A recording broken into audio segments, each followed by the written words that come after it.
তো hello guys, আপনারা সবাই কেমন আছেন? আশা করি খুব ভালো আছেন। তো আমি আপনাদের এই ভিডিওতে দেখাবো যে পিন্টারেস্ট অ্যাপস থেকে কি করে আপনারা ভিডিও ডাউনলোড করবেন। তো চলুন তাহলে শুরু করা যাক। चलो भाई देखो अब मैं क्या करता हूँ। তো সবার প্রথমে আপনারা পিন্টারেস্ট অ্যাপসটিকে ওপেন করে নেবেন। ওপেন করার পর আপনাদের যে ভিডিওটা ডাউনলোড করবেন সেই ভিডিওতে ক্লিক করবেন। ক্লিক করার পরে থ্রি ডটের কাছে এসে আপনারা ভিডিওটাকে কপি করে নেবেন। কপি করে ব্যাক এসে আপনারা গুগল অপশানটি চলে যাবেন। গুগলে যাওয়ার পর এখানে সার্চ করবেন Pinterest video download. Pinterest video download লিখে সার্চ করবেন।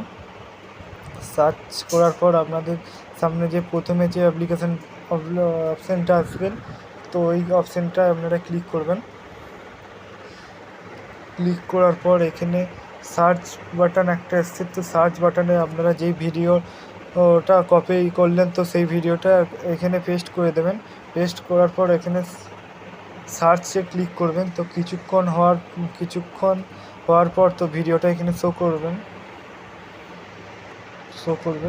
দেখতেই পাচ্ছেন যে ভিডিওটার কপি লিঙ্ক এখানে নিয়েছিলেন, তো সেই ভিডিওটা এখানে শো করছে। তো এবার আপনারা থ্রি ডটে গিয়ে ডাউনলোড অপশানটা ক্লিক করলেন। তো ডাউনলোড অপশানটা ক্লিক করার পর এই ভিডিওটা আপনাদের গ্যালারিতে সেভ হয়ে যাবে। যদি ভিডিওটা ভালো লেগে থাকে একটা লাইক, শেয়ার, কমেন্ট, সাবস্ক্রাইব করে দিন।